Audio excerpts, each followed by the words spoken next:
চিৰাঙত ভয়ংকৰ পথ দুৰ্ঘটনা। এখন দুখন নহয়, একেলগে 6খনকৈ বাহন দুৰ্ঘটনাত পতিত হ'ল।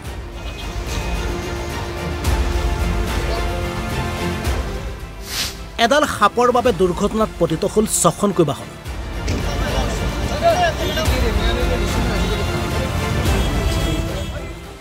হৃদয় বিদাৰক এই পথ দুৰ্ঘটনাৰ দৃশ্য হৈছে চিৰাঙৰ ২৭ নং ৰাষ্ট্ৰীয় ঘাইপথৰ। দুৰ্ঘটনাত পতিত হোৱা এয়া বাহন নম্বৰ 1, বাহন নম্বৰ 2, বাহন নম্বৰ 3 আৰু সম্পূৰ্ণ নিস্তনাভূত হোৱা এয়া বাহন নম্বৰ 4। আৰু এনেদৰে ২৭ নং ৰাষ্ট্ৰীয় ঘাইপথৰ কাশীকুট্টাৰ অঞ্চলৰ পথৰ কাষে কাষে দুৰ্ঘটনাত পতিত হৈ লাং লাং ঠাং ঠাংকৈ পৰি ৰৈছে 6খনকৈ বাহন। খবৰ অনুসৰি একেবাৰে সন্মুখত থকা এখন বাহনে ভূটানৰ অভিমুখে গৈ থাকোঁতে ৰাস্তাৰ ওপৰত প্ৰত্যক্ষ কৰে এডাল প্ৰকাণ্ড সাপ। আৰু সাপডাল দেখা মাত্ৰকে সন্মুখৰ বাহনখনে ব্ৰেক মাৰিবলৈ বাধ্য হয়। কিন্তু পাছফালৰ পৰা তীব্ৰ বেগত আহি থকা এই টেংকাৰখনে এফালৰ পৰা এখন এখনকৈ মহতিয়াই নিয়ে 6খনকৈ বাহন।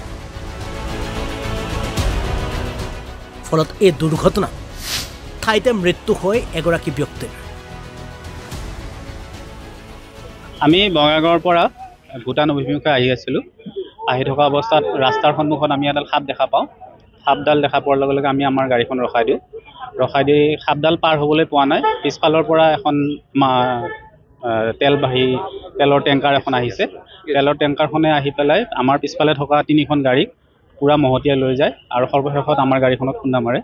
খুন্দা মাৰাত আমাৰ পিছফালৰ গাড়ীখন আপোনালোকৰ অৱস্থা দেখা পাইছে, এজন স্পট ডেড হৈছে আৰু বাকী 2খন গাড়ীৰ অৱস্থা নাইকিয়া। আমি সৌভাগ্যক্ৰমে আমাৰ একো হোৱা নাই, আমি বাচিছোঁ।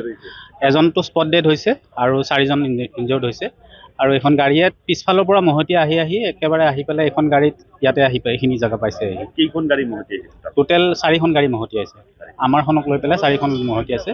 আমাৰো গাড়ীখনৰ পিছফালে হৈছে, নষ্ট হৈছে। বাকীকেইখনৰ মানুহ এজন স্পট ডেড আৰু বাকী 3-4জনৰ হৈছে, আঘাতপ্ৰাপ্ত হৈছে। আপোনালোক ক'ৰ পৰা আহিছে? মই মঙলৰ পৰা আহিছোঁ। হয়, মঙলৰ পৰা আহিছোঁ। সময় তেতিয়া 3:20 তেনেকুৱা সময়। গাড়ীখন সম্পূৰ্ণ ফুল স্পীডত আছিলে। তেওঁ ইমান স্পীডত আছে, তেওঁ পিছত 4খন গাড়ী মহতিয়াই আহি আমাৰ গাড়ীখনৰ খুন্দা মাৰিছে। তেলৰ টেংকাৰ এখন গাড়ী। চিৰাঙৰ পৰা হেমলেট চন্দ্ৰ ৰয়ৰ ৰিপৰ্ট, অসম লাইভ 24।